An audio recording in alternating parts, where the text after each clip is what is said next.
Good morning, Nigeria. Welcome to Daybreak, reaching you live from the nation's capital in Abuja. My name is Ayuba Ilya. Of course, as always, I'm not alone. Good morning, Stella. Good morning, Ayuba, and it's a delight to be here as always. Good morning, Nigerians, and thank you for welcoming us into your homes. My name is Stella Iyachi. And the month of August has been August indeed, with the rains every day, and we've been devising means of how to get by, here in the capital city. Yeah, remember about 2 weeks ago when it rained every day? It was almost like every day for an entire week. So I'm going to miss the rains, though. Right. I like rain. Aside from the floods, I like rain. Yes, right. Yeah. All right, let's take a look at what's on the table this morning. Quite a number of issues. The headlines goes, ASU extends strike action indefinitely. Kuje inmates protest colleague's death. South Africa anti-corruption. Prosecutors arrest former executives logistics company Transnet. Now let's take a look at the details. The Academic Staff Union of Universities, ASU, on Monday extended its 6-month-old strike indefinitely until the federal government meets its demands. A member of the union who pleaded anonymity confirmed the development following a National Executive Council meeting of the striking teachers at the University of Abuja. It said the union extended the industrial action after reviewing progress reports on ongoing negotiations with the federal government in the last 4 weeks when ASU rolled over the strike. Last week, the Minister of Education, Adamu, said the federal government had addressed most of the union's demands, including the release of 50 billion naira for the payment of earned allowances for the academic and non-academic staff of universities. Now, there was tension at the Kuje Correctional Center as inmates early Monday protested the death of their colleague. The arrest was triggered following the death of the inmate who was allegedly not given prompt medical attention. Meanwhile, some inmates attempted to escape from the facility amidst the tension but were prevented by the warders. Officials of the prison confirmed the death of the inmate. And to the international scene, South African prosecutors have arrested several former executives at the public logistics company Transnet, which is at the center of a high-profile investigation into corruption during Jacob Zuma's tenure as president. On Monday, South Africa's National Prosecuting Authority said Transnet's former Chief Executive Officer Brian Molefe and Finance Chief Anna Singh were among 4 people held in connection with a multi-billion-dollar corruption case. The arrested appeared before a court in Johannesburg on Monday and were granted a 50,000 rand, an equivalent of about $3,000 bail. An MPA spokesperson confirmed that the executives are facing charges of fraud and breaching public finance regulations linked to a $5.5 million corruption and fraud case surrounding the 2015 procurement of more than 1,000 locomotives. Transnet owns all of South Africa's rail, ports, and pipelines. It is the logistical backbone of the continent's most advanced economy. Now, let's take a look at some packages. Pressure groups are made up of like-minded individuals whose main aim is to influence government policies to their favor.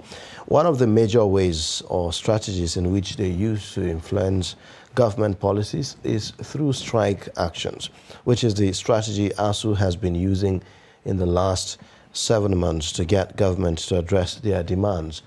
In this report, Noel Samson brings us the reactions of parents and students concerning the industrial action which has metamorphosed from warning strikes to an indefinite strike as announced by the union on Monday, August of 29th. Take a look.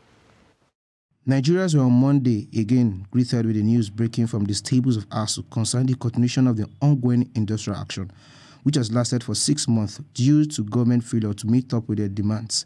They claim to have had deadlock meetings with government officials, hence the industrial action has to continue until government yields to their demands. As expected, parents whose children have been home for over a year have been reacting to the latest news. It's disgusting.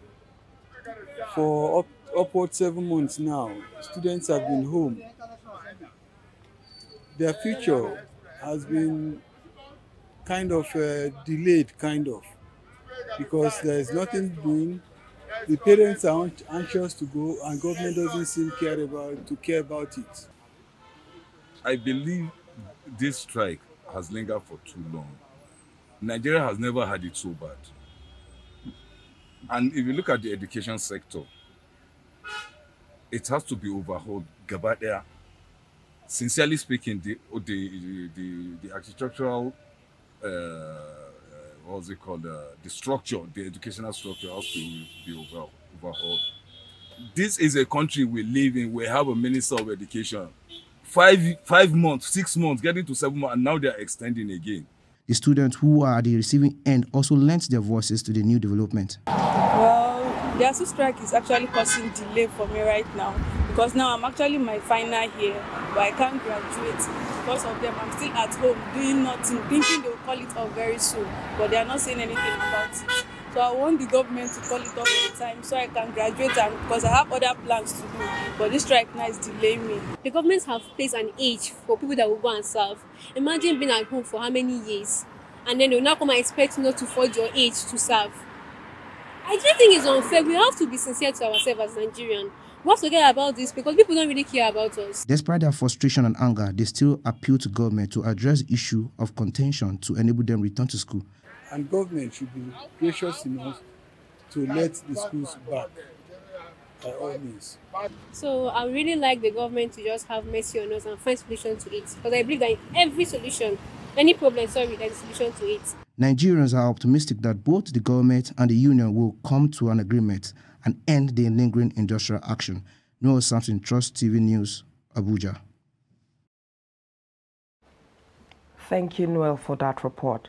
Now, the skills of sewing using sacks and other leather products is not common in most communities. In this report, Trust TV's Abubakar Abdullahi visited a local sack sewing factory in Lafia, Nasarawa State, where an NC graduate is leading a group of youth and minors to earn a living. Let's take the report. Angwan Makama, where this local sack sewing factory is located, is one of the oldest areas in Lafia, the capital of Nasarawa State, and the most workers here are people who are born and brought up in the area. Mohammed Ubangari, an NCE graduate, is the head of this factory. He said he started learning the trade of sack sewing when he could not find a job after graduation. He said the trade has, however, been rewarding financially, adding that though the trade is not common, he has a quite number of youths and children who are working under him. He spoke extensively on the activities taking place in the factory. We're getting our own customers. They have brought it for us. We buy it. And some others, they also brought their own. We also saw it. And even in our own these premises, we saw it and sell it for who need it. We get many customers from some villages and the part of the boundaries of the Nasarawa State. They are buying. Even some people they live in the Benue State, they are buying this thing and spread this thing during some of the dry seasons. Even the rainy season, some they are covering their own materials. They don't want the water they are touching it. He said the trade has been in existence for over 20 years and many have benefited from the proceeds of the business. It is the work who also get a benefit because I use this work to assist myself in my own tertiary educations in college education Akwanga and assist myself with this work. And I didn't marry bait. I get many benefits in this work since I started this working. Why? Because I joined my own educations, joined my own life. I can't bother myself to need a government workers. No, I enjoy this work till my own ending of the life. He then called on the government and other stakeholders to assist them with industrial machineries to be able to produce in large quantity and faster. All right, now road ethics or safety rules are guidelines put in place to protect road users, be it pedestrian, cyclist or motorist. But how many users are aware of the conventions and how many practice them? In this report, Chiamaka Nwafo takes a look at the road ethics for pedestrians in particular. The road is a space consisting of many users who sometimes, if not most, will interface with each other. The motorist, who has to drive with the pedestrian and cyclist in mind, and vice versa. There are rules to help keep everyone safe and bring accidents to the barest minimum. To mention a few, use of pavement or suitable footpaths where provided. Walk on the left side of the road facing oncoming traffic where footpaths are not provided. Before you cross a road, look left, right, and look left again. When the road is clear, walk directly and quickly across while still looking out. Use a zebra or pedestrian crossing. There are many of these conventions which even children should be aware of. But how well do pedestrians know the road ethics put in place to safeguard them? When crossing the road, we should always look left and right. We should always look to see if the traffic lights are the colors like green, red, yellow. When crossing the road, we should always follow the zebra crossing, not like where the cars pass. I don't know what road ethics are. I know about traffic lights. When it turns green or red, you should stop. If you are using the pedestrian, I can identify those ones. But I think it's more than that, so I'm not proud to say I don't know. I want to learn. I know that some pathways like this are made for pedestrians, and also if you are to cross the road, you need to cross where there's a zebra crossing. But maybe unfortunately, some of us don't know this. Even some drivers, when you get to the zebra crossing, that's when they will speed up. Is there a need to enforce these conventions, and what agency should do that? Certainly not the FRSC, if the SCT sector commander is to go by. He says though the Corps is saddled with the safety of all road users, its core mandate is to the motorist. Road safety is a collective responsibility. Now, if you look at the Act establishing the road safety, the Act gives power to the Road Safety Corps in the area of vehicular movement. The road safety as an organization does not have the power to arrest individuals. Nevertheless, the education of pedestrians on road ethics is a work in progress. A sensitization of Nigerians on road ethics is a work going on, and we still have so much to do, but so much is being done to ensure that people get to know what they are supposed to do while they're on the road. A lot has been said about road safety without any clear-cut agenda holding pedestrians responsible about protecting themselves on the road. Sadly, there are too many agencies on the road duplicating functions on the same space, and most of the time, not even doing the job right. Chiamaka Nwafo, Trust TV News, Abuja. Now, residents of the Federal Capital Territory have called on the FCT administration to properly regulate the activities of dispatch riders within the territory. The call came following growing reports of the excesses of the riders, who many believe lack proper training on the use of roads and therefore cause traffic violations. Let's take the report. Driving through the streets of Abuja, Nigeria's capital city, on any working day, one is likely to come across dispatch riders on their way to deliver parcels and messages from one end of the city to another. In most cases, these riders are seen going against traffic rules, which in some cases have led to serious accidents on the roads.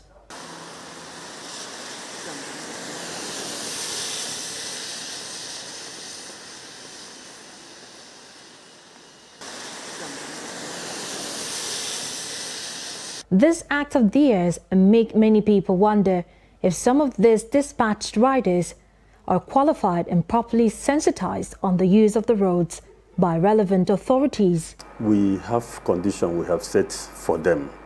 First of all, before you ride that bicycle, you are supposed to have what we call rider certification cards. Before you get that, you are supposed to have passed through the training where you are taught the traffic codes. It is believed that you understand it. But what the complaint some of them are bringing up is the owners of this business will give them 10 minutes to go and deliver something from Nyanya to Lugbe, or 5 minutes to deliver at Kubwa. And the next thing they do is to look for the shortest cut. When you don't feel that your life means anything, government will prove to you that your life is important. Not only your life, the life of others. You don't have to be making use of the road and endanger the life of others. So we will preach all these things. It's for you to learn and imbibe them. When you fail to imbibe them and you go contrary to the provisions of the law, we will not hesitate to handle you the way the law says you must be handled. Joshua Sunday is one out of the many dispatch riders plying Abuja roads. He tells us why some dispatch riders are most times in a hurry, which leads to traffic violations. Some people that is ordered for the food, they normally, because the customer that is ordered that food, you pressurize on you to run, to meet up. Some of us have that accident, but you tell the person in your mind that look at what is happening though. It's not only me. Traffic there on the roads, I cannot be beating traffic. Beating the traffic and you have accident, you are on your own. The head of Public Relations Office of the DRTS, however, urged dispatch riders to operate according to laid down rules while helping to ease the service demands of numerous businesses in the Federal Capital City. Martia Umar, Trust TV News, Abuja.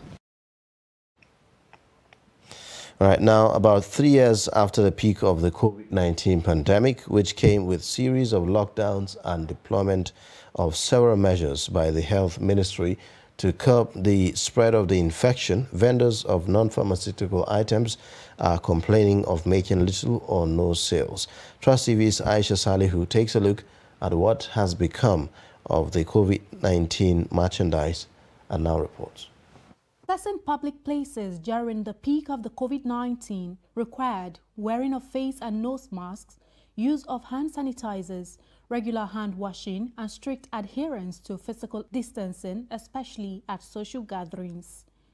There was also an advisory encouraging all to take the required number of the vaccine jabs, among other measures as stipulated by the Nigeria Center for Disease Control. These and more became the new norm, all in a bid to curb the spread of the dreaded coronavirus, reduce number of hospitalization and fatalities. But this has changed as people now gradually go about their normal lives without needing some of the non-pharmaceutical items that once came in handy as lifesavers. Non-pharmaceutical products that were used against COVID-19, they are dropped drastically. In fact, far below 30%, because the government is no longer compulsory for the populace to use it again. So people use it whenever they want. So majorly it's people in the medical cycle, in the school, or in the ministries. They come to get it whenever they want, but not as before. We are not stocking more like before. The ones we stock, we are just we make sure that those ones are being sold. With the relaxation of some of the COVID-19 protocols and the rise in the country's access and administration of vaccines, which, by the way, is yet to achieve the 70% herd immunity projection for the year 2022, as stated by the Federal Ministry of Health through the National Primary Healthcare Development Agency, these vendors wish it is business as usual as they count their losses.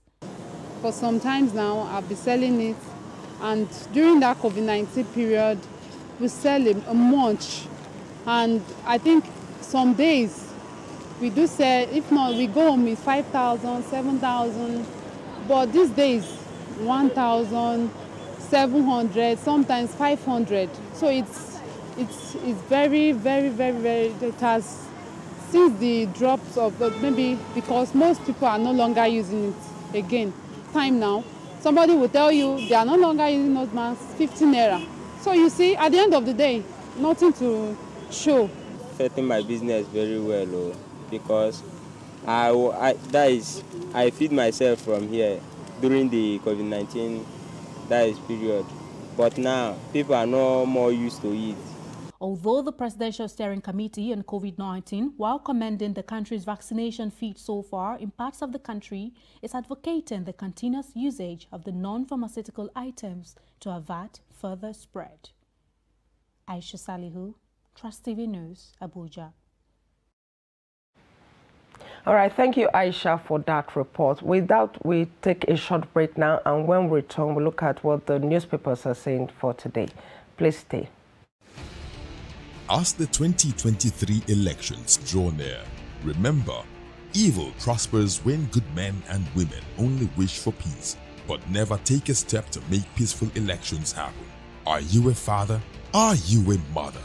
What are you saying to your children as elections approach?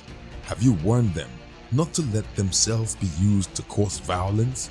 Have you explained to them what the consequences of electoral violence might be? Do your part to make peaceful elections happen. Talk to your children.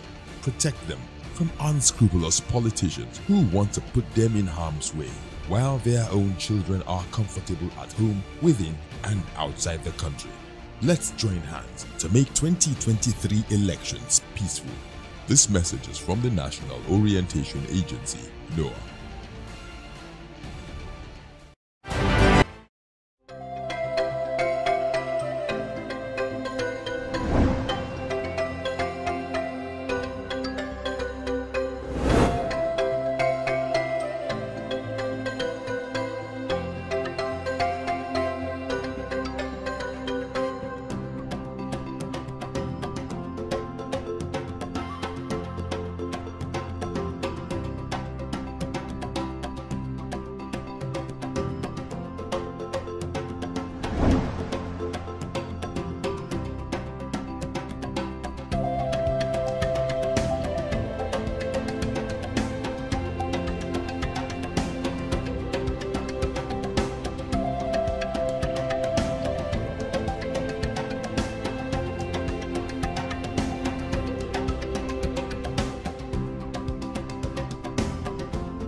To every politician, as the campaigns gain momentum and passions begin to rise, remember, the errors of your opponents do not make you a success.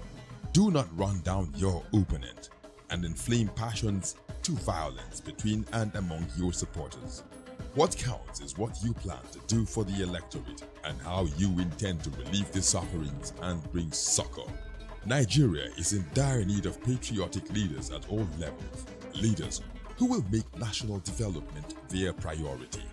Concentrate on telling the electorate what you intend to do when you get into office. Focus on making your vision clear to the electorate. Don't engage in verbal abuses, fake news or speeches. Keep dealing with issues that will bring progress. You win the hearts and minds of the people by being above board, by being civil, patriotic, and showing empathy. Let's join hands to make the 2023 elections peaceful. A message from the National Orientation Agency.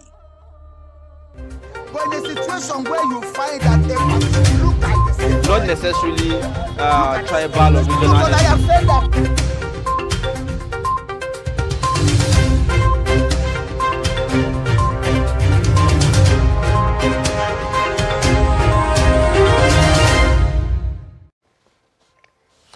All right, thank you for staying. If you are just joining, you're watching Daybreak, reaching you live from the nation's capital in Abuja. Time for us to take a look at the dailies on Daybreak. And now we'll begin with the Daily Trust newspaper. The lead story on the Daily Trust newspaper this morning says, "No more negotiation with FG," says ASU.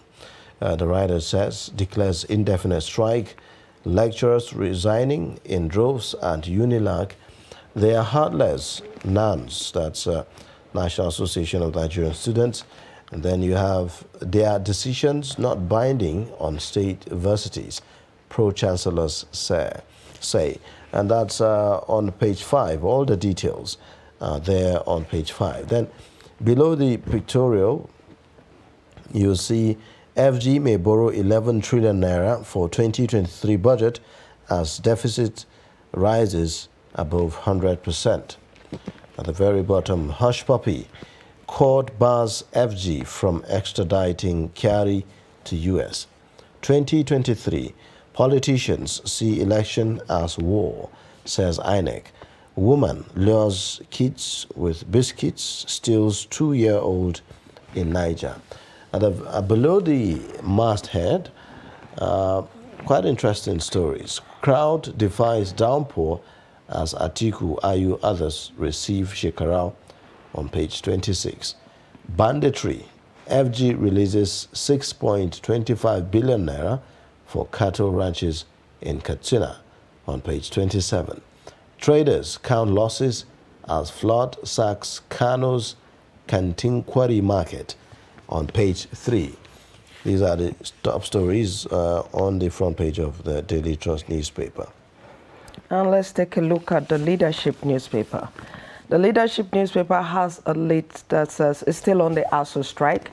After 199 days of industrial action, ASU loses ground as more state varsities pull out of strike.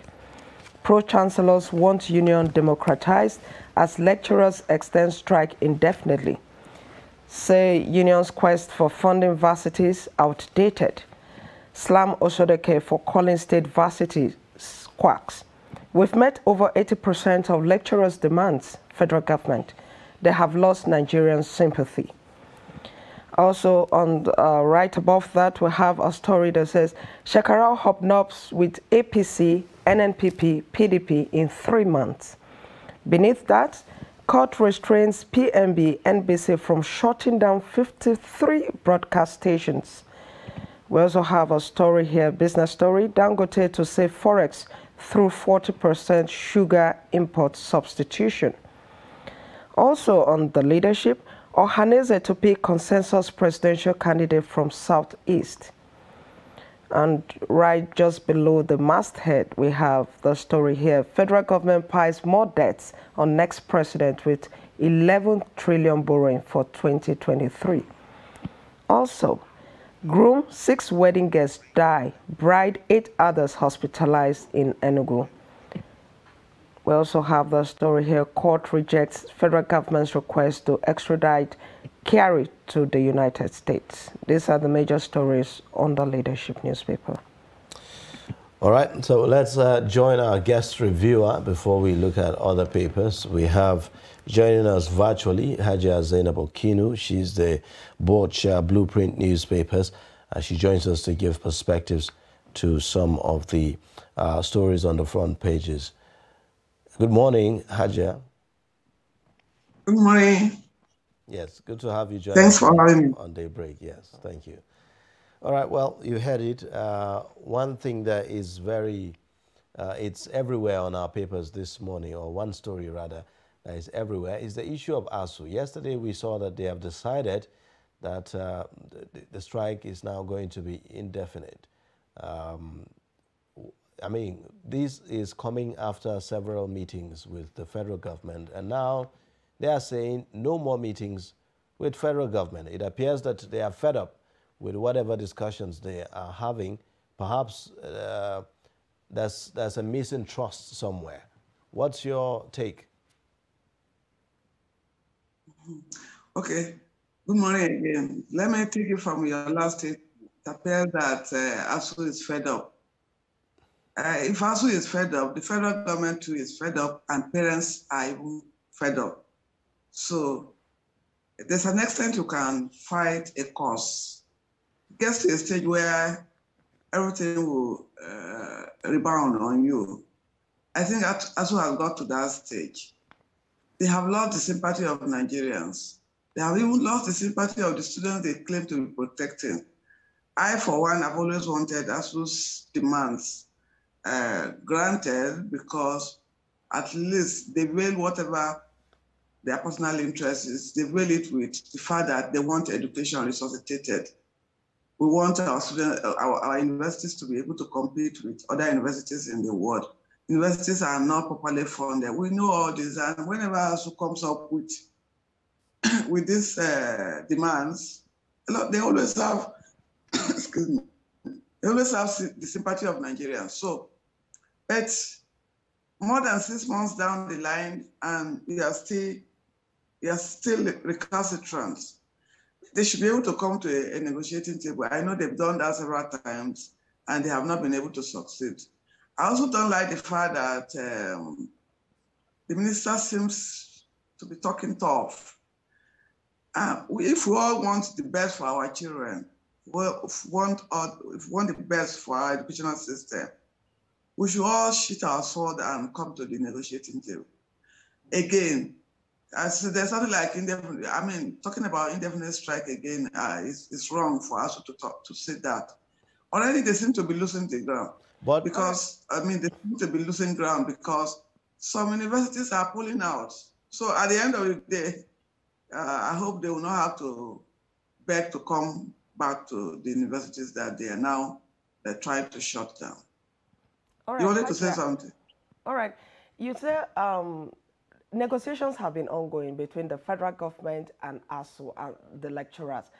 So some persons are saying maybe it's time for a third party to step in. Maybe it's time for the National Assembly members, or maybe even the Council of State, because at this point it appears as if the federal government and ASU, both of them cannot do it alone. What do you think? I think I agree with that. The National Assembly as our representative should come in, and the Council of State as our elders and former presidents or heads of state and some other like minds should come in, because if it is beyond ASU and the Federal Ministry of Education, it shouldn't be beyond this people. And we really need to take education seriously. I do not know where else in the world where schools are shut for more than 6 months, although it has happened somewhere close by, I think in Ghana or so. That still shows that we Africans are not yet ready to education. And that's why we continue to export our best, while our students, for those who can afford it, they continue to go abroad for their own education. And then that's what that means is capital flight. Anyway. Okay, so ASU have said time and again that this strike is not really about them. It's about the tertiary educational system in Nigeria. So don't you think that Nigerians are channeling their frustration at the wrong place? Don't you think that Nigerians should perhaps be joining ASU in solidarity, looking at the fact that it is about saving the tertiary educational system in Nigeria? I made a reference to that earlier on, and I said ASU has always veiled their own personal interest by saying we're trying to save tertiary education in Nigeria. No problem about that, because we all know that our tertiary institutions are not how or what they should be. So I totally agree with them on that basis. But remember that what they are fighting for now is this no work, no pay thing, because for more than 6 months they didn't work and they want to be paid, and the federal government is saying no. That's their main problem now. I think basically the federal government has met some of their demands. So, but that shouldn't be a problem if we all adhere to our labor. Yes, Hajia, there's the issue of the no work, no pay, but the union is still insisting that none of the agreement has been met. In fact, at this point, nobody even knows who is telling Nigerians the truth, because the Ministry of Education, through the minister, says 80% of their demands have been met. ASU says nothing has been done. That shouldn't be a problem if we are all open to each other, if there's transparency in the process. But the federal government should tell us what they have met among ASU's demands. And ASU members or ASU executive too should let us know what the federal government has said or has some of their demands, if they have been met. I don't think that should be a problem. I mean, if we really know what we are doing. The federal government cannot tell them that they do not have the wherewithal to make public what they have offered ASU. If they too are committed to this negotiation, if they are committed to the Nigerian students returning to schools, everybody is tired of the whole process. Exactly. Every one of us is affected one way or the other. I also have my children, my nieces, my nephews, in some of these universities are at home now, and I'm already seeing frustrations. Hajia, it's so bad, and it can lead to depression. That's exactly the point. As you talk about what the federal government has offered, that they should make it public, and we've had, interviews with members of ASU here, and they have said that there is nothing on the table. There is no offer. Even when we read in the media stories that there's been 100 billion naira that has been set aside for tertiary institutions and another 50 billion naira and the likes. They will tell you that, well, they only saw that in the press, and that there was no such offer put to them. They have accused the federal government several times of lying to members of the public and the rest of them. So it appears that there is no trust. Even if the federal government have made those promises, ASU doesn't seem, to trust the government, going by previous agreements that have been had. In fact, the renegotiation committee that was set up had several agreements, and which is why they are on the current strike that they are in right now as regards the implementation of those agreements. So there's an issue of trust there. So if ASU should go back to the classrooms now, what's the guarantee that the federal government will do as they have promised? There's no guarantee. And going by their antecedent, that the federal government's antecedent, they failed so many agreements, they failed to practicalize or execute so many agreements in the past. So I think ASU is ready for a showdown, which they have already gone far into. And I'm only worried about my concern is our children that are involved. Otherwise, I would have said, well, let the war begin or let the war continue. But the federal government should be serious, honestly. I mean, it doesn't speak well of them that at the twilight of this government's, at the twilight of this government, they want to leave a big mess for the incoming government. But as you well know, at this level, the government is just a lame duck. And it would be too bad if this is the legacy that the Buhari government wants to leave for the next government, or even for himself. I mean, to not speak well of him, that ASU will be on strike for almost a year at the end of his government. I remember that ASU was on strike again in 2020. So I don't know who is saying the truth between the two of them, whether it's ASU or the federal government, but I think it shouldn't be too difficult for us to find out.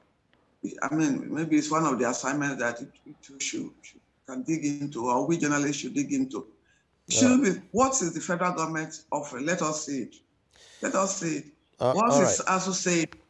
We already know what ASU is saying. Let us see what the federal government has to offer. All right, Hajia, let us move on to other stories. Now, let's take a look at some of the stories on the Punch newspaper for today.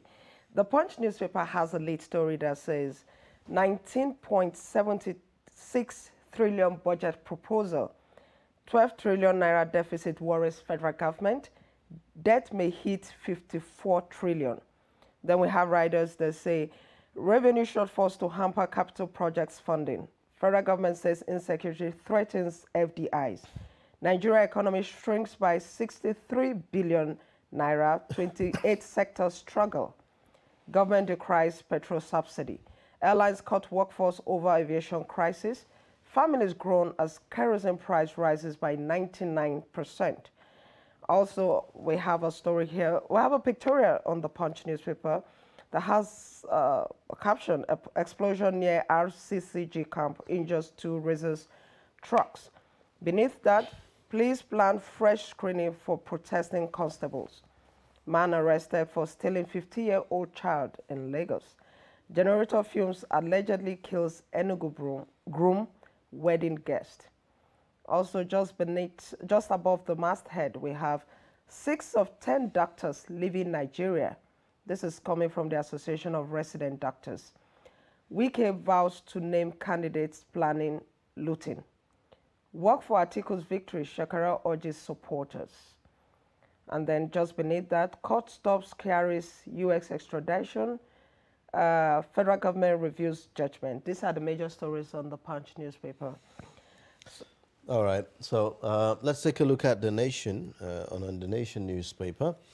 The lead story says, PDP crisis setback for Atiku, Wike reconciliation. Atiku's men rally party organs for chairman Ayu. Something will happen soon, says Rivers governor. And then you'll also find ASU declares total indefinite strike. That's a story we dealt with. World Bank excludes Nigeria from $315 million food security cash. Court declines government's request to extradite Abba Kyari to the U.S.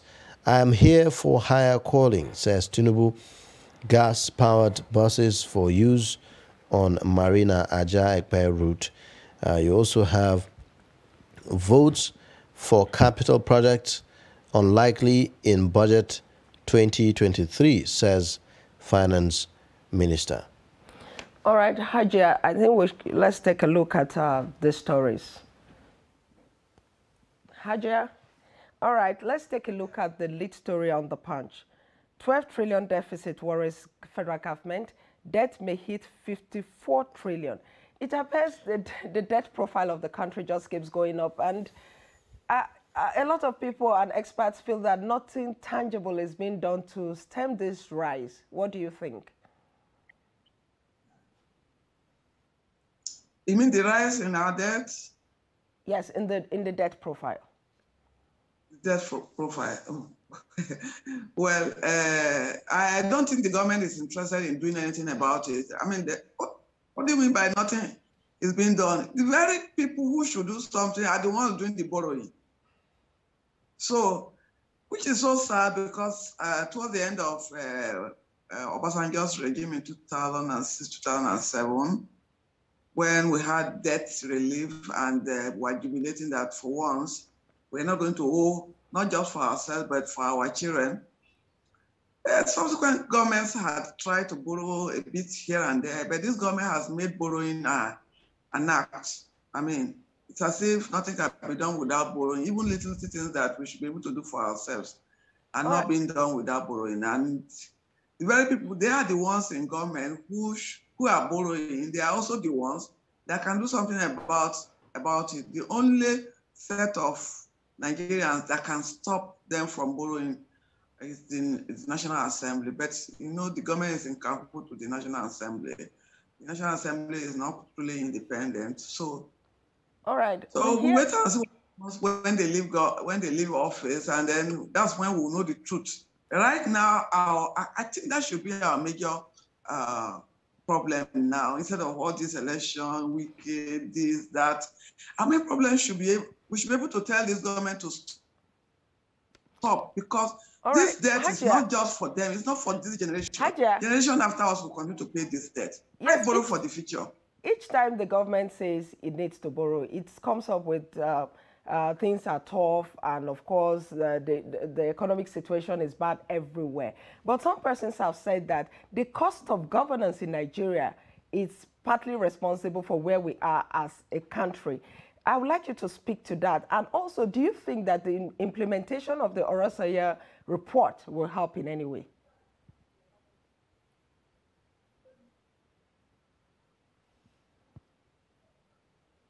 Hello, Hajia.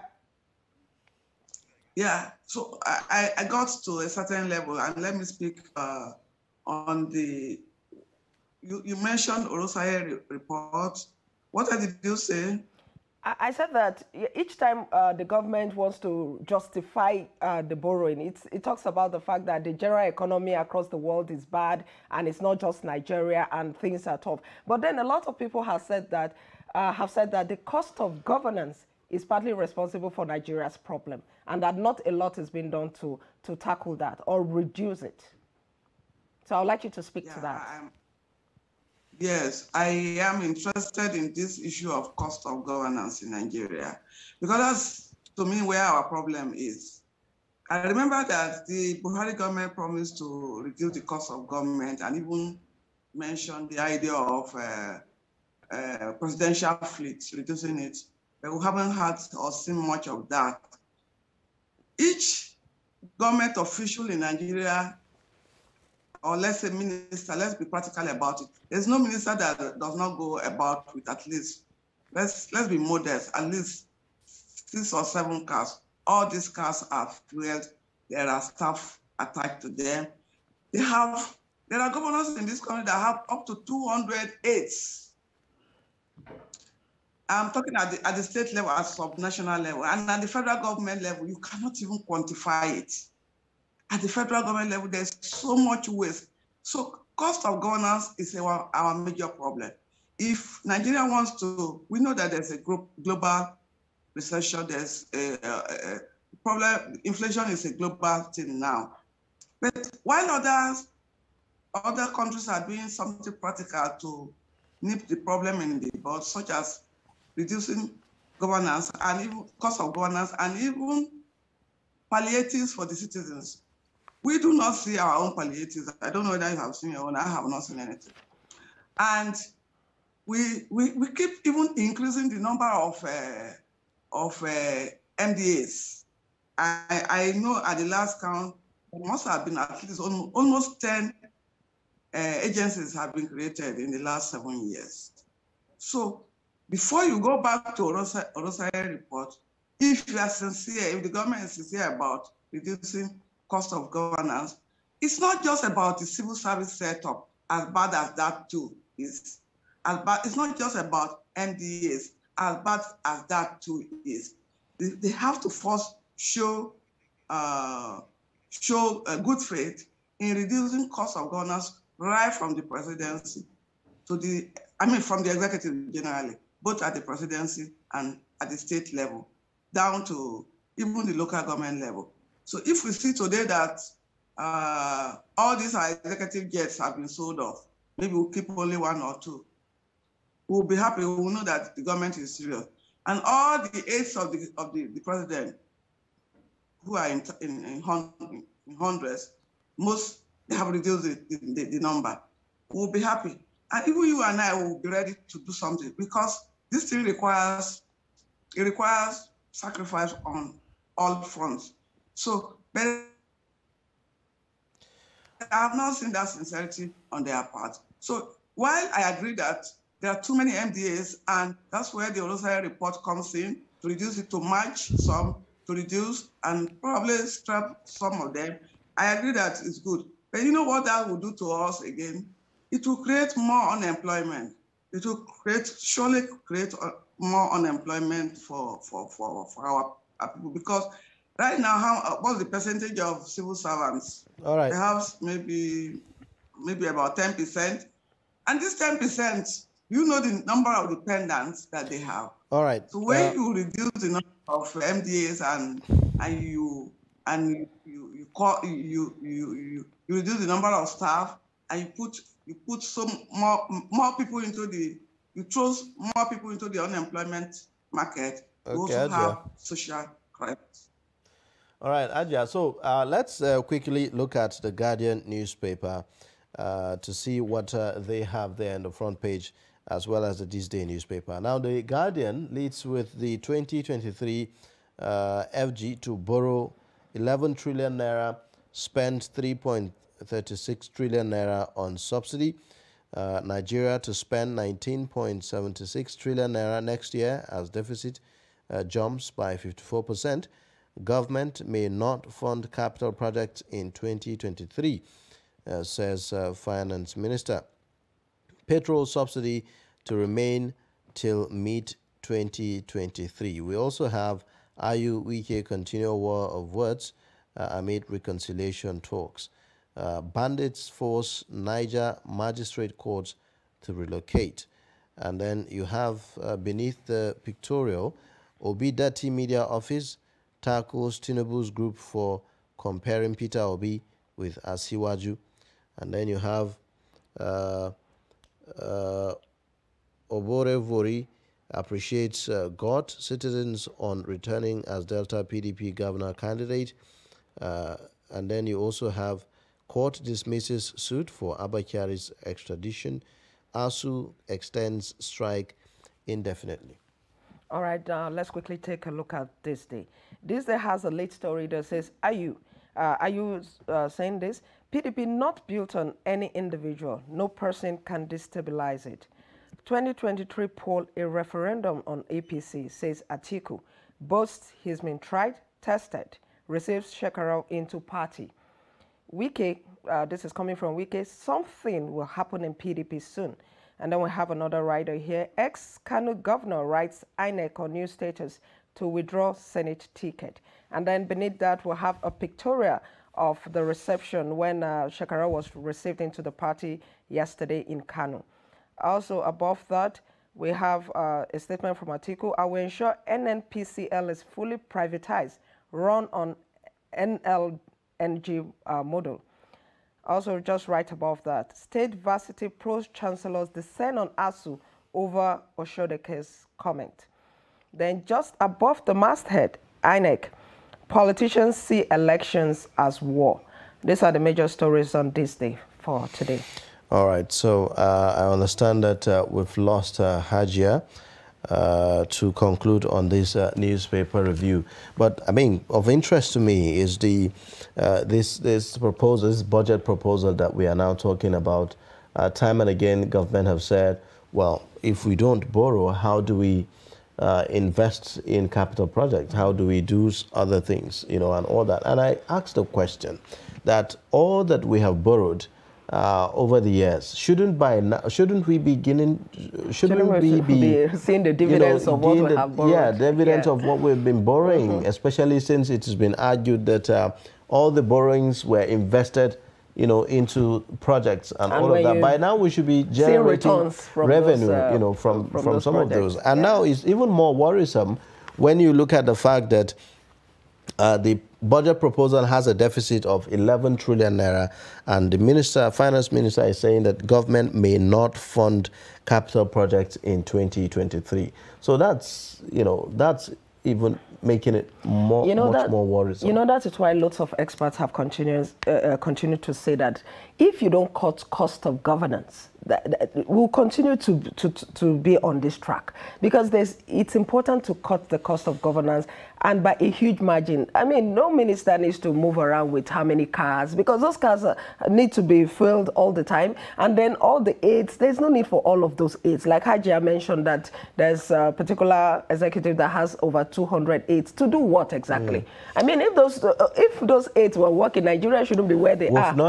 We've not even talked about conferences abroad, you know, and the huge number of people that will be enlisted to embark on those conferences, things that should ordinarily, even things that ordinarily could happen here, right on our soil. All these days, COVID-19 has brought the innovation of Zoom. So, I mean, some people can take their Zoom and save Nigeria the cost. Exactly. And if you now think about, you know, the skyrocketing prices of cost of tickets now to fly out of the country and all of that, it even makes it even more worse. So let's just let's give Hajia. We understand that she's back now, so let's get her concluding thoughts on some of these stories. So Hajia, still on the budget proposal, maybe you should give your final words. Specifically, if you may, talk about, the issue of the fact that there have been several arguments put forward that no country grows without borrowing. So borrowing is not necessarily a bad thing, right? So Nigeria as well is not excluded from this. So how about the issue of, the dividends and the things that we should be reaping from what we have borrowed by now? Well, borrowing is almost a global thing. I agree with that. But what you do with borrowing, as you have observed too, is what matters. And our people have always said that they are borrowing for capital projects. If you borrow for capital projects, we will see it, it will be visible. And for example, the railway before bandits cut short our joy. So we know the government borrowed to build the railway, and we saw it and we applauded it. But some of the borrowings we are seeing today is either frittered away or the capital projects are overpriced, such that the borrowing will, in the end, will end up, the capital project will either not be executed properly or not executed at all. So that means something is wrong somewhere from the time of borrowing to the time of execution of whatever they want to use it for. So if only the government can cut down on borrowing and do an assessment, even do a self-assessment of what we have borrowed and what we have used it for, and then we can see it again. In the last few years, I haven't seen any improvement in where I live and where I work. So I want to see this, where this money is going into. I understand that Niger Bridge is almost completed. That's a good one. That's what we want to hear about every part of the country, and not borrowing, then someone somewhere will loot it or loot the Abacha loot as well. All right. All right. So unfortunately, because of time, we have to end the discussion on the newspaper headlines. Thank you so much for joining us on Daybreak, and we appreciate it. We look forward to having you again. All right. Thank you very much. We pray network will better. Yes. All right. Our guest reviewer has been Hajia Zainab Okinu, the board chair, Blueprint newspaper, talking to us about some of the stories on the front pages of our newspapers. And that's how much we can take on the newspaper review segment. We'll take a short breather, and then when we return, we'll take a look at the headlines again and also other issues on the program. Please stay with us. But in a situation where you find that they look at the same, not necessarily tribal or regional. But I have said that.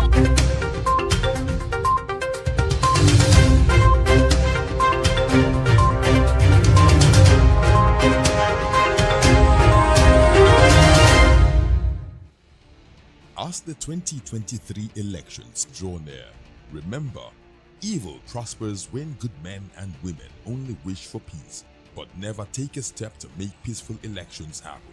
Are you a father? Are you a mother? What are you saying to your children as elections approach?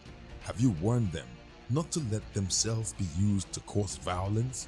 Have you explained to them what the consequences of electoral violence might be? Do your part to make peaceful elections happen. Talk to your children. Protect them from unscrupulous politicians who want to put them in harm's way, while their own children are comfortable at home, within and outside the country. Let's join hands to make 2023 elections peaceful. This message is from the National Orientation Agency, NOAA. Thank you for staying. It's top of the hour. Let's take a look at the headlines again. Shekarau defects to PDP after 3 months in NNPP. ASU extends 6-month-old strike indefinitely. South Africa anti-corruption. Prosecutors arrest former executives logistics company Transnet. Let's now take a look at the details. Former Governor of Kano State, Ibrahim Shekarau, has formally announced his defection from the new Nigeria's People's Party, NNPP, to the People's Democratic Party, PDP. This is coming barely 3 months after Shekarau defected to NNPP from the All Progressives Congress, APC. Shekarau made the declaration on Monday at his Mundubawa home in Kano. He was formally received into the PDP by the party's presidential candidate, Atiku Abubakar, and the party's national chairman, Senator Yosha Ayu, among other bigwigs. Shekarau also said he had written to the Independent National Electoral Commission, INEC, to announce his withdrawal from the senatorial race for Kano Central under the NNPP. The Academic Staff Union of Universities on Monday extended its 6-month-old strike indefinitely until the federal government meets its demands. A member of the union who pleaded anonymity confirmed the development following a National Executive Council meeting of the striking teachers at the University of Abuja. He said that the union extended the industrial action after reviewing progress reports on ongoing negotiations with the federal government in the last 4 weeks when ASU rolled over the strike. Last week, the Minister of Education, Adamu, said the federal government had addressed most of the union's demands, including the release of 50 billion naira for the payment of earned allowances for academic and non-academic staff of universities. Now, on the international scene, South African prosecutors have arrested several former executives at public logistics company Transnet, which is at the center of a high-profile investigation into corruption during Jacob Zuma's tenure as president. On Monday, South Africa's National Prosecuting Authority said Transnet's former chief executive officer Brian Molefe and finance chief Anna Singh were among 4 people held in connection with a multi-million-dollar corruption case. The arrested appeared before a court in Johannesburg on Monday and were granted a 50,000 around an equivalent of about $3,000 bail. An MPA spokesperson confirmed that executives are facing charges of fraud and breaching public finance regulations linked to a $5.5 million corruption and fraud case surrounding the 2015 procurement of more than 1,000 locomotives. Transnet owns all of South Africa's rail, ports, and pipelines. It's the logistical backbone of the continent's most advanced economy. All right, now in Kano, West Africa's biggest textiles market, Kantinkwari, is submerged by flood in Kano following downpour that lasted several hours. The flood takes over the space under Sheikh Karibalahi Bridge, still under construction, where small traders display their wares. All right, now away from that, let's look at some more packages. Road ethics or safety rules are guidelines put in place to protect road users, be it pedestrian, cyclists, or motorists. But how many users are aware of the conventions and how many practice them? In this report, Chairman Wafo takes a look at the road ethics for pedestrians in particular. Let's take the report. The road is a space consisting of many users who sometimes, if not most, will interface with each other. The motorist, who has to drive with the pedestrian and cyclist in mind, and vice versa. There are rules to help keep everyone safe and bring accidents to the barest minimum. To mention a few, use of pavement or suitable footpaths where provided. Walk on the left side of the road facing oncoming traffic where footpaths are not provided.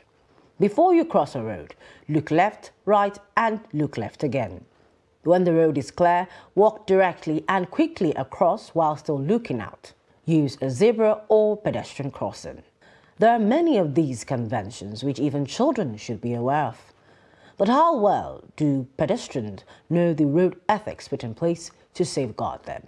When crossing the road, we should always look left and right. We should always look to see if the traffic lights are the colors like green, red, yellow.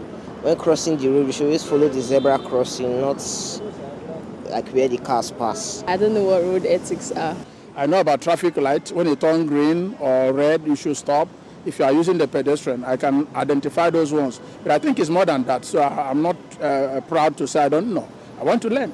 I know that some pathways like this are made for pedestrians, and also if you are to cross the road, you need to cross where there's a zebra crossing. But maybe unfortunately, you know, some of us don't know this. Even some drivers, when you get to the zebra crossing, that's when they will speed up. Is there a need to enforce these conventions, and what agency should do that? Certainly not the FRSC, if the SCT sector commander is to go by. He says though the Corps is saddled with the safety of all road users, its core mandate is to the motorist. Road safety is a collective responsibility. Now, if you look at the Act establishing the road safety, the Act gives power to the Road Safety Corps in the area of vehicular movement. The road safety as an organization does not have the power to arrest individuals. Nevertheless, the education of pedestrians on road ethics is a work in progress. A sensitization of Nigerians on road ethics is a work going on, and we still have so much to do, but so much is being done to ensure that people get to know what they are supposed to do while they're on the road. A lot has been said about road safety without any clear-cut agenda holding pedestrians responsible about protecting themselves on the road. Sadly, there are too many agencies on the road duplicating functions on the same space, and most of the time, not even doing the job right. Chiama Kanwafo, Trust TV News, Abuja. All right, now residents of the Federal Capital Territory have called on FCT administration to properly regulate the activities of dispatch riders within the FCT. The call came following growing reports of excesses of the riders who many believe lack proper training on the use of roads and therefore cause traffic violations. Take a look. Driving through the streets of Abuja, Nigeria's capital city, on any working day, one is likely to come across dispatch riders on their way to deliver parcels and messages from one end of the city to another. In most cases, these riders are seen going against traffic rules, which in some cases have led to serious accidents on the roads.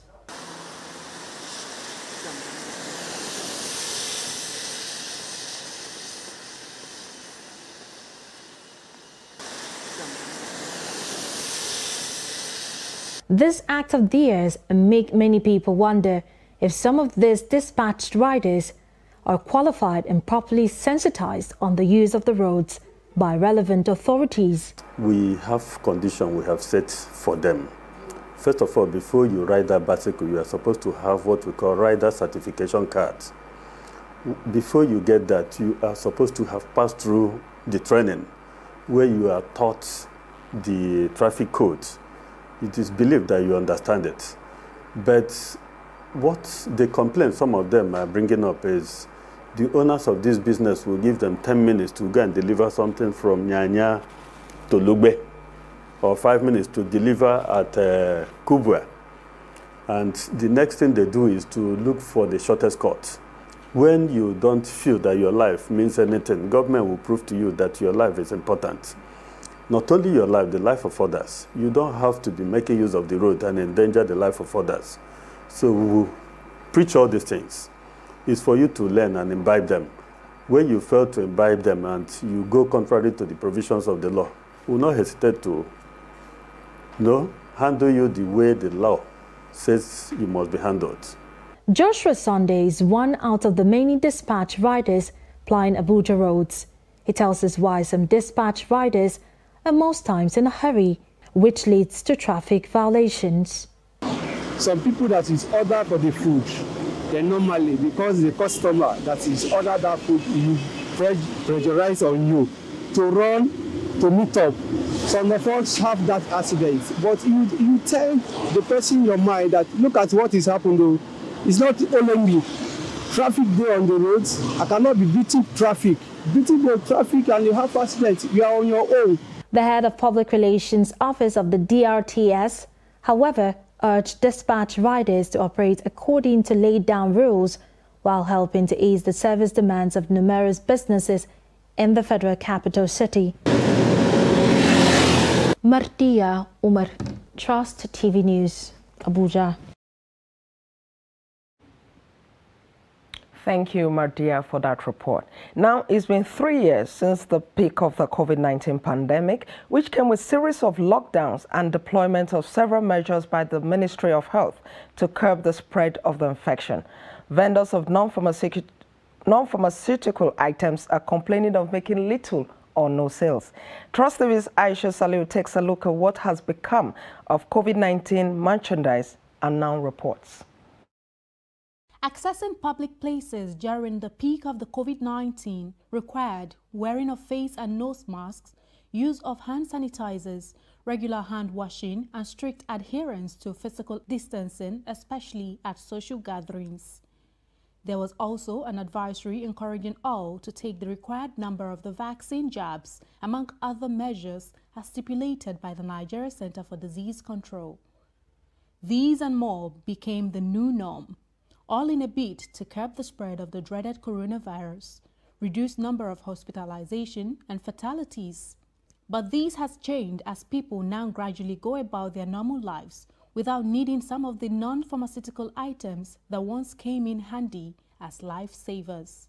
Non-pharmaceutical products that were used against COVID-19, they are dropped drastically. In fact, far below 30%, because the government is no longer compulsory for the populace to use it again. So people use it whenever they want. So majorly it's people in the medical cycle, in the school, or in the ministries. They come to get it whenever they want, but not as before. We are not stocking more like before. The ones we stock, we are just we make sure that those ones are being sold. With the relaxation of some of the COVID-19 protocols and the rise in the country's access and administration of vaccines, which, by the way, is yet to achieve the 70% herd immunity projection for the year 2022, as stated by the Federal Ministry of Health through the National Primary Healthcare Development Agency, these vendors wish it is business as usual as they count their losses. For some times now, I've been selling it. And during that COVID-19 period, we sell a much. And I think some days we do sell, if not, we go home with 5,000, 7,000. But these days, 1,700, sometimes 500. So it's very, very, very, very, it has, since the drops of, maybe because most people are no longer using it again. Time now. Somebody will tell you they are no longer using those masks, 15 naira. So you see, at the end of the day, nothing to show. Affecting my business very well, because I feed myself from here during the COVID-19 period. But now people are no more used to it. Although the Presidential Steering Committee on COVID-19, while commending the country's vaccination feat so far in parts of the country, is advocating the continuous usage of the non-pharmaceutical items to avert further spread. Aisha Salihu, Trust TV News, Abuja. All right, thank you, Aisha, for that report. Now, the skills of sewing used sacks and other leather products is not common in most communities. In this report, a respondent, Abubakar Abdullahi, visited a local sack sewing factory in Lafia, Nasarawa State, where an NCE graduate is leading a group of youths to earn a living. Take a look. Angwan Makama, where this local sack sewing factory is located, is one of the oldest areas in Lafia, the capital of Nasarawa State, and the most workers here are people who are born and brought up in the area. Mohammed Ubangari, an NCE graduate, is the head of this factory.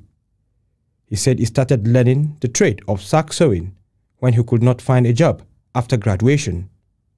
He said the trade has, however, been rewarding financially, adding that though the trade is not common, he has a quite number of youths and children who are working under him. he spoke extensively on the activities taking place in the factory. We're getting our own customers, they have brought it for us, we buy it, and some others they also brought their own, we also saw it. And even in our own these premises, we saw it and sell it for who need it. We get many customers from some villages and the part of the boundaries of the Nasarawa state they are buying. Even some people they live in the Benue state, they are buying this thing and spread this thing during some of the dry seasons. Even the rainy season, some they are covering their own materials. They don't want the water they are touching it. He said the trade has been in existence for over 20 years and many have benefited from the proceeds of the business. It is the work where also get a benefit because I use this work to assist myself in my own tertiary educations in college education Akwanga and assist myself with this work. And I didn't marry bait.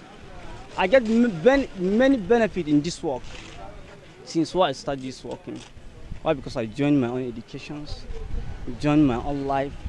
I can't bother myself to need a government workers. No, I enjoy this work till my own ending of the life. He then called on the government and other stakeholders to assist them with industrial machineries to be able to produce in large quantity and faster.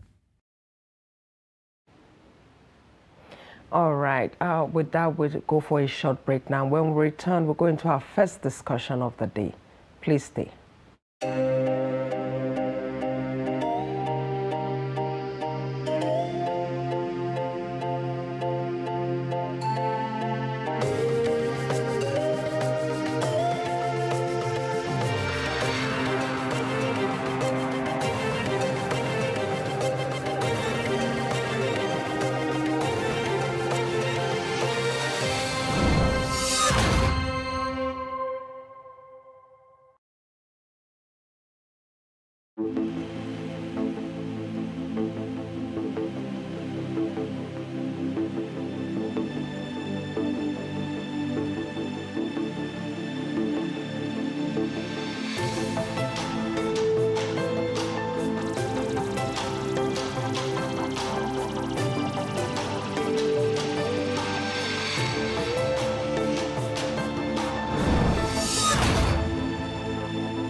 All right, thank you for staying. If you are just joining, you're watching Daybreak, reaching you live from the nation's capital here in Abuja.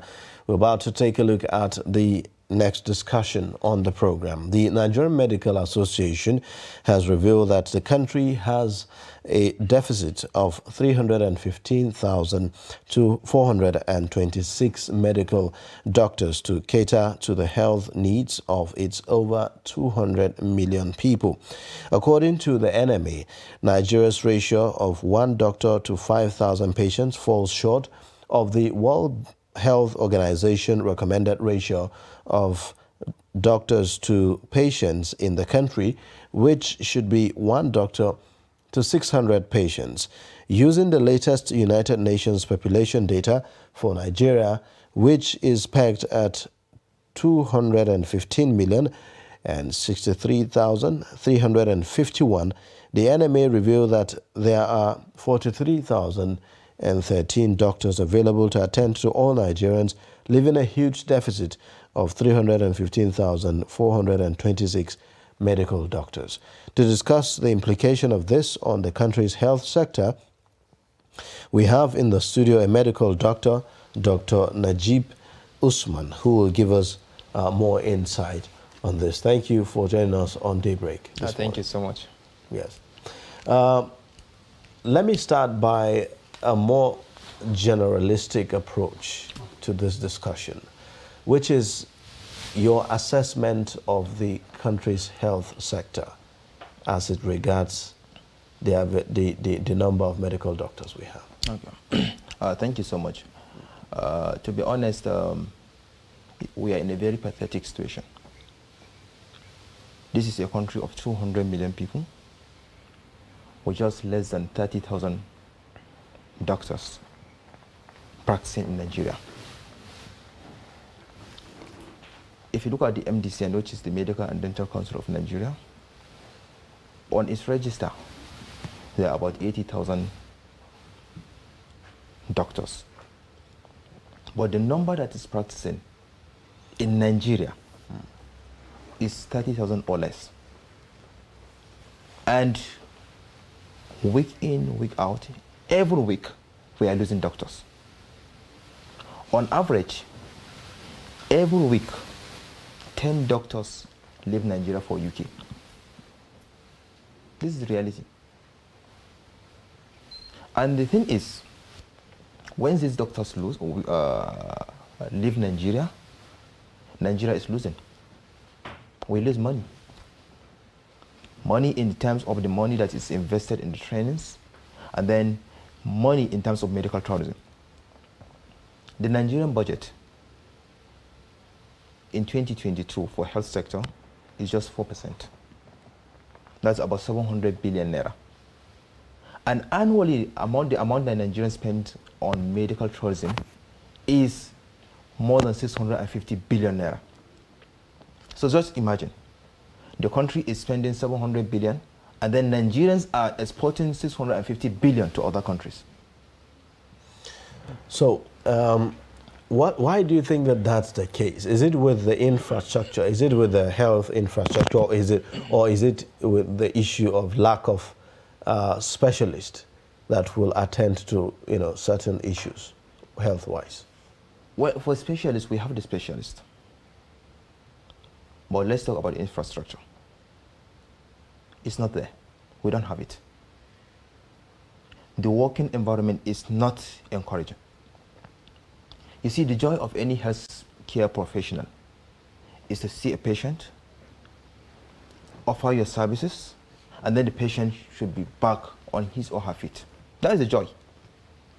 That's all what we want.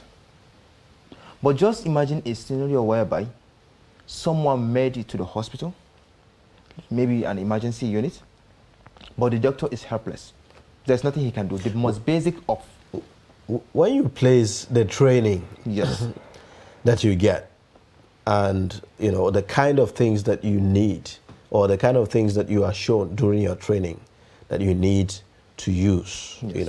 while doing your job, and you look at what's on the ground, yes. in reality in the hospitals, yes. how balanced is that? Well, it's not balanced. Although you see, even during the trainings, doctors and other healthcare professionals are taught how to improvise. 80% of what we do in the hospitals is just improvising. We just improvise. But it has come to a point where even to improvise is becoming very difficult, because to improvise, there are some basic things that you need. Doctor, yes. A lot of Nigerians will agree with you that there is infrastructural deficit in some hospitals and all of that. Yes. But other sectors of the economy, other sectors of Nigeria also have this infrastructural deficit. But we don't see people, professionals in that sector leaving the country. So is that really the only reason why doctors are leaving? Because we also do know that we have heard reports where some doctors don't want to even be posted to rural areas. Yeah. So is it just because of this lack of infrastructure that doctors are leaving? Well, infrastructure is one of the key factors. And then apart from that, there are other factors. But you see, it all comes back to the infrastructure. Okay, the other thing is the issue of getting the right skills. As a doctor or as a medical professional, you want to be trained, because it's a training, it's a process. So, and then as a doctor or as a medical professional, you don't stop learning, because every day can just come up with a new disease. You just have to keep on learning. And that's something that is missing. That support. We don't have it here. So most of the times, you see that the medical professionals will be so helpless to the extent that there's nothing they can do. If we look at the rural maybe areas, even in the cities, we're having issues. You go to a hospital, a general hospital, something as basic as an oxygen cylinder is not there. That's one of the most basic. I have seen patients that have lost their lives because there is no oxygen, which is one of the most basic things that should be available in the hospital. So, and then when you treat patients, or when you see patients and then the patient keep on dying, you become demoralized, you know. Depression will set in. So those are the kind of things. It's not about the money. You know, people talk about the money, the remuneration. No, that is not it. It's not about the money. It's not because the grass is greener at the other side. That's not the reason. Because whoever is studying any health course, whoever is going into this practice, he or she knows that this is not a profession where you make money. We are not in it for the money. We are in it because of the passion we have for the profession. But when the basic things that you need are not available, you see that the passion will be dying out. That is the reason why you see many health professionals leaving the health sector, going to other sectors. They will be in business, they will be in policy and other things. Okay, why do you think that our health sector is in such a bad shape? Is it issue of budgetary allocation, or is it issue of corruption? Like we hear about, you know, billions. You mentioned earlier how we have 700 billion naira and the rest of them. To be fair to the government, if you look at that amount, is one of the highest in, you know, if you compare, you know, other sectors in the country.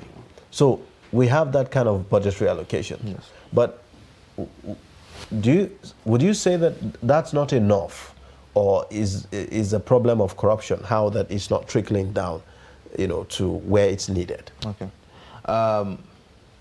In 2001, that's what we call the Abuja Declaration. The head of state of the African Union came together and agreed that for each and every member country, they will be allocating at least 15% of their budget to health sector.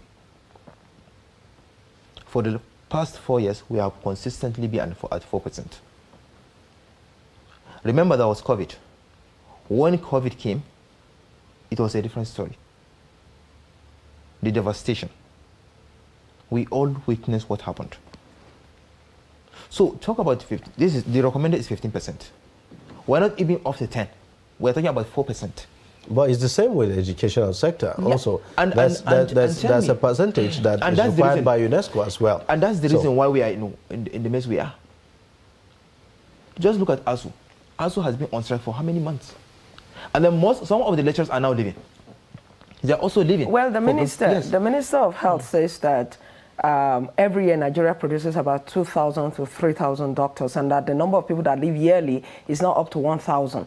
So that as those people are leaving, the people that the universities are producing come in, and so it balances out. Do you agree with that? Well, I don't know where the minister is getting his own figures, but let's talk basic. Okay. In 2020, because of the COVID-19, no doctor was graduated.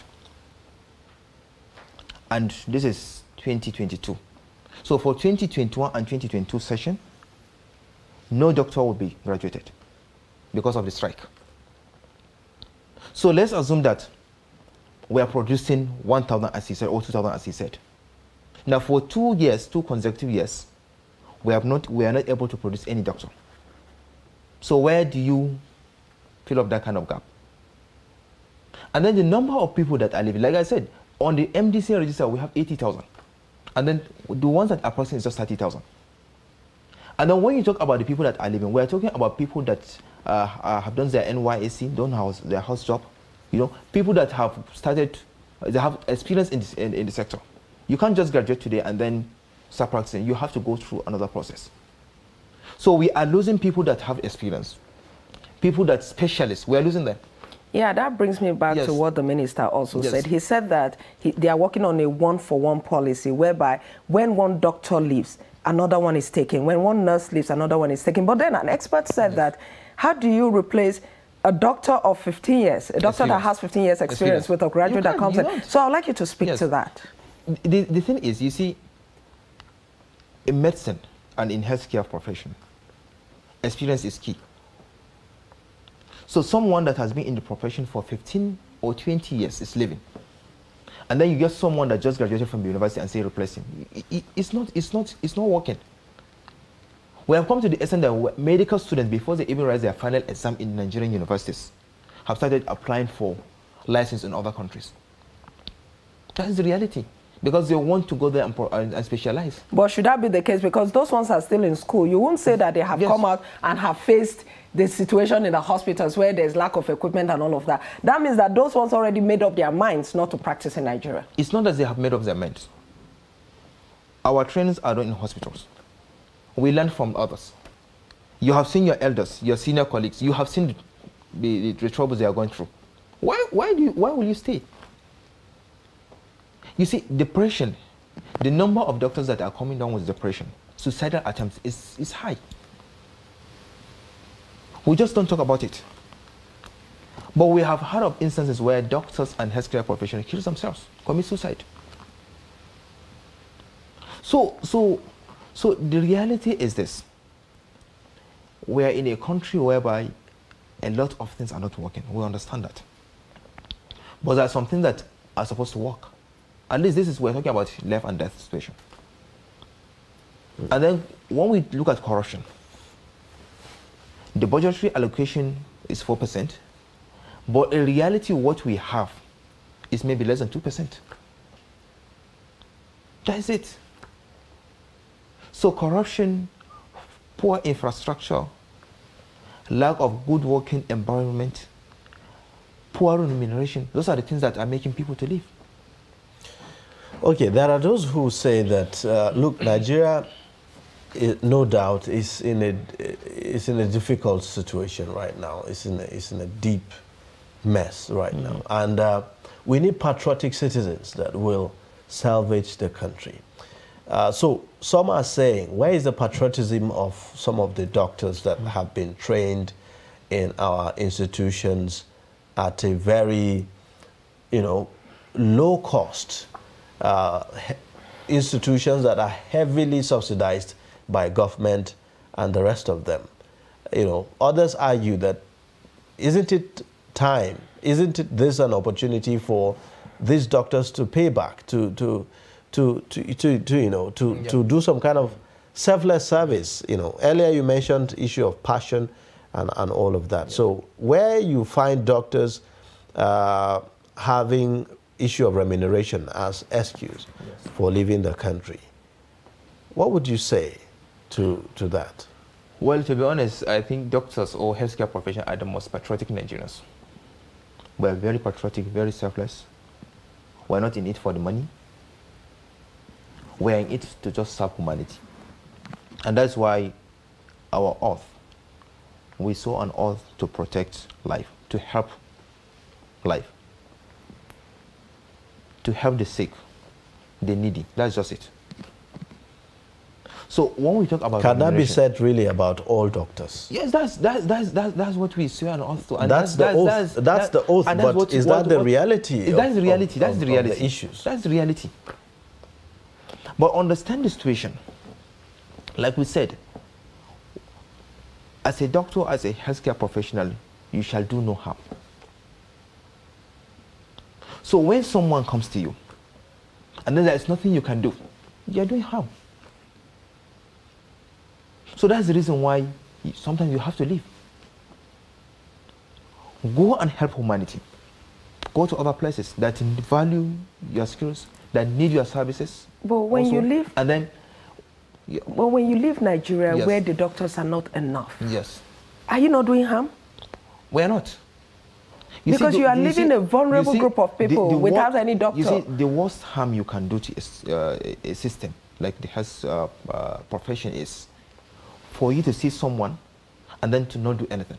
That's the worst you can do. You see, saving a life anywhere in the world is a life. You are here in Nigeria. Let me tell you a scenario, something that I also witnessed. Someone walked to the emergency room with just some mild conditions. The anesthesiologist is not available. Of course, it's a specialty. It's not available. The most basic of things that we need are not there. And then We tried all we could, but we lost the patient. It was a very sad day.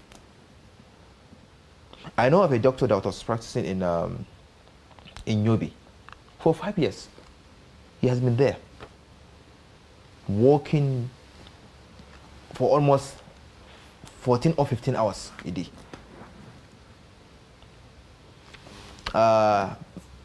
He had an accident. He couldn't pay for his own medical bills. He couldn't, and we lost him. All right, but we lost him. As a doctor? Yes, as a doctor, we lost him. But some persons are saying that doctors are leaving because they believe that they'll get a better deal outside. Okay. Because if they didn't think that way, they would stay in Nigeria and continue to engage the government to see how things can be better. Don't you think so? Doctors have been engaging the government. The Association of Resident Doctors recently issued an ultimatum to the government. You know, the doctors have been in, in talks with the government, but the issue is implementation. The one-for-one policy advocated by the minister, this is something that has been in the pipeline for almost 2 years now. So the more we have this administrative bureaucracies, the more we delay any intervention, the messier the problem becomes. So maybe at the end of the day, after maybe all the negotiation and the rest, instead of maybe replacing 2 or 10 doctors, you will end up having a deficit of 100 doctors. Where do you come with that number? So to be honest, it's not about the money. We are not in it for the money. Most of the doctors, when they travel abroad, maybe it is practiced in other countries, they are there because of the skills. They want to get the skills. They want to have access to an enabling environment, an environment whereby when they intervene in anyone's life, they will see the impact and then they will be happy. That's just what we want. All right, we'll take a short breather now, and then when we return, we'll continue our discussion on this, the Japa syndrome, what Nigerians call. Please stay with us.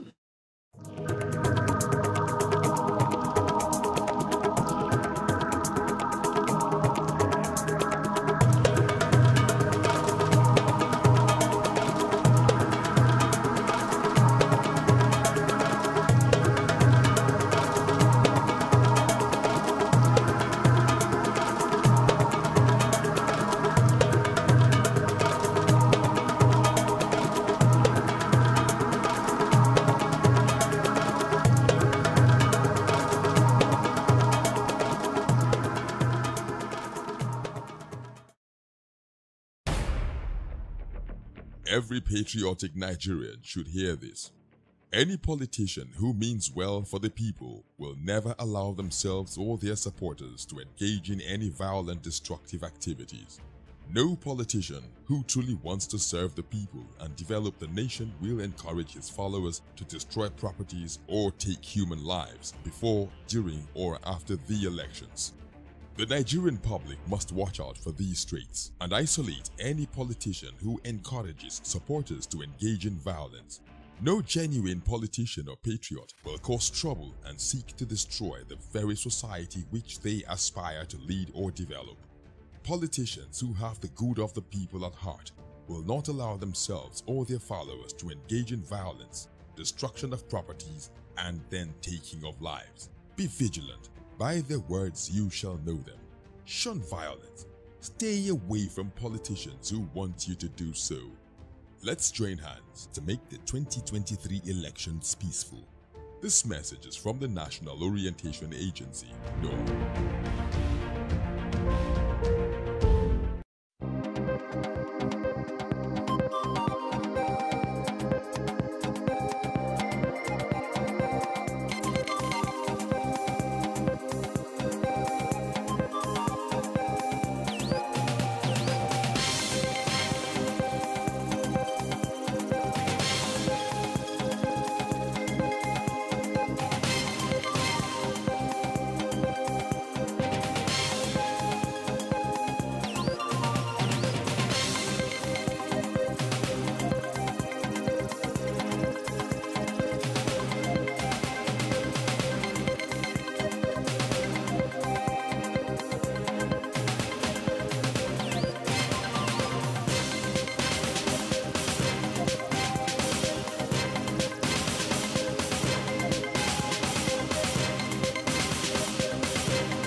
All right, welcome back. We're still with Dr. Majid.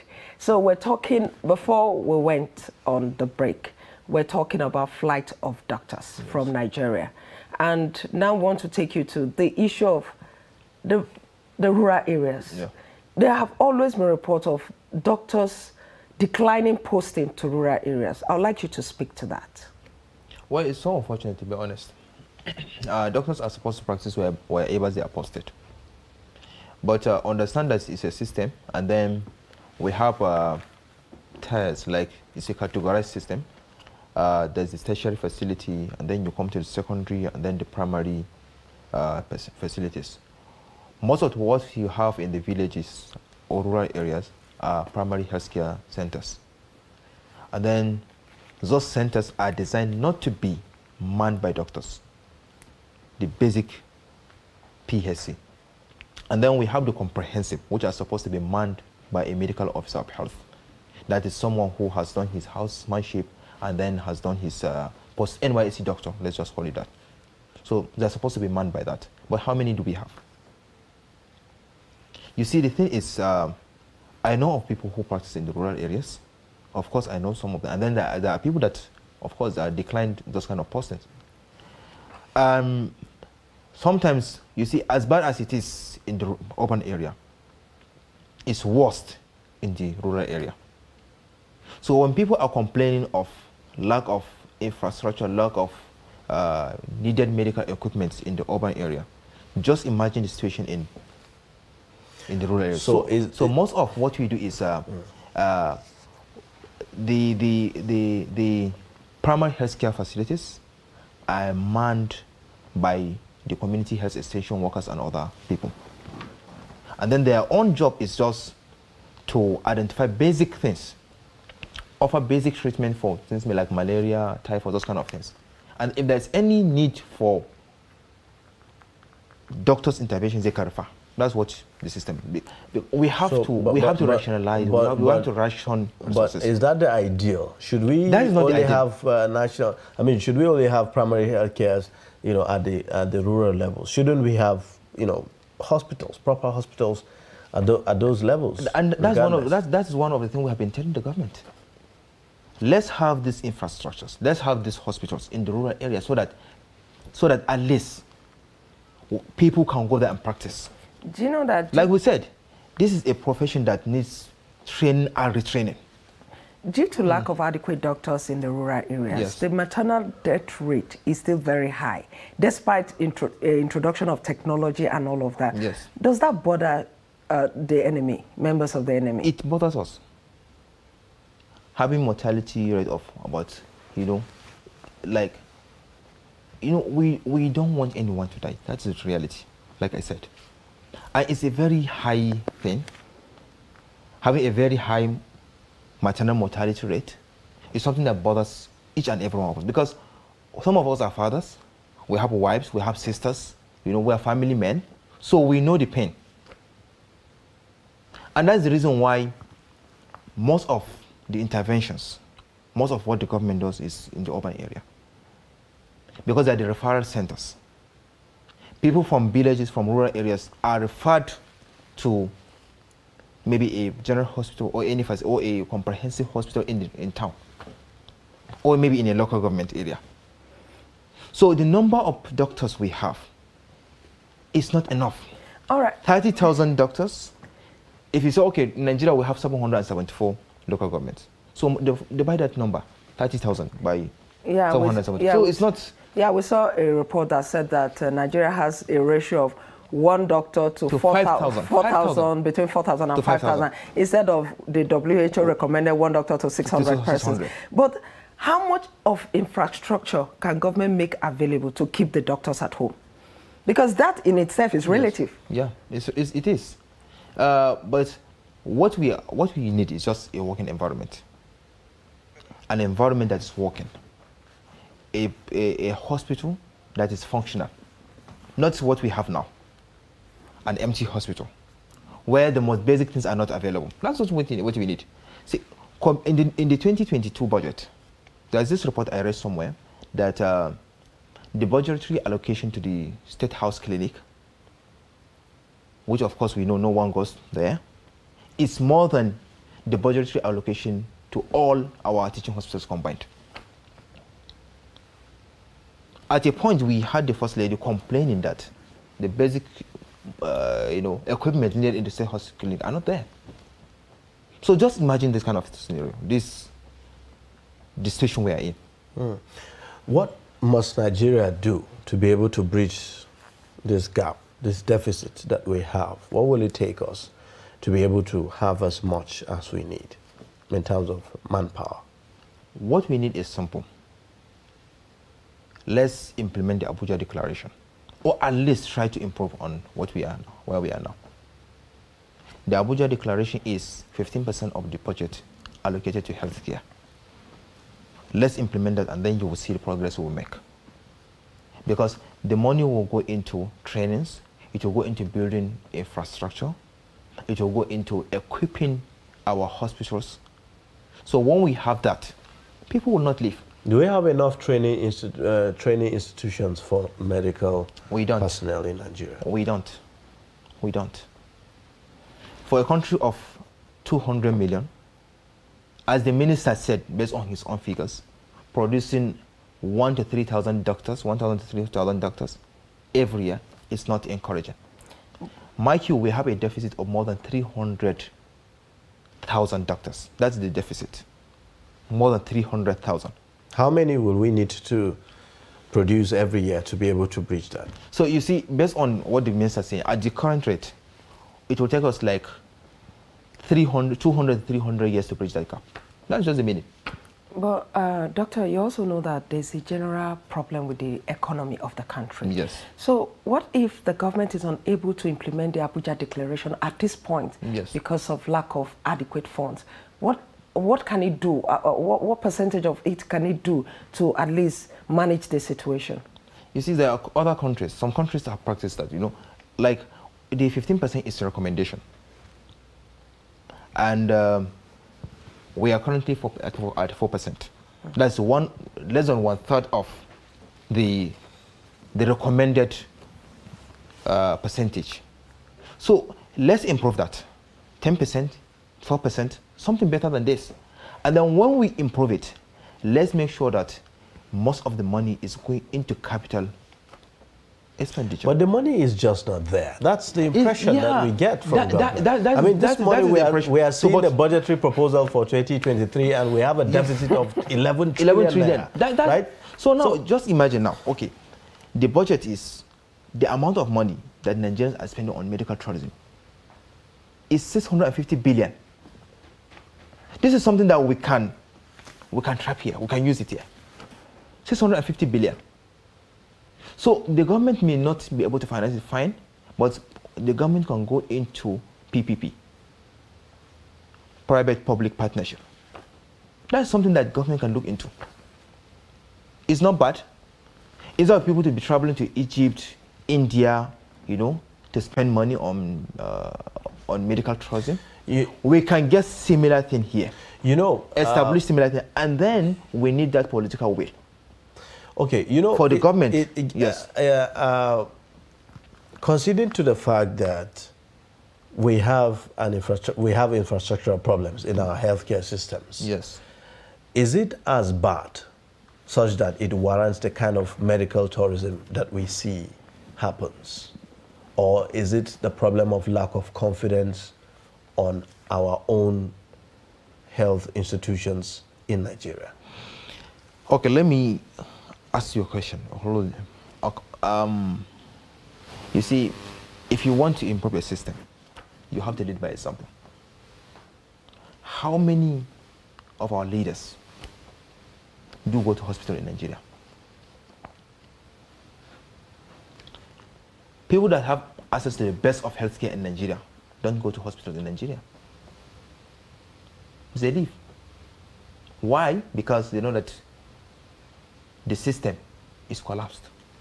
They know that the basic machines, equipment needed are not there. So they leave. So just imagine that kind of situation. But you said they have best of medical... That's it.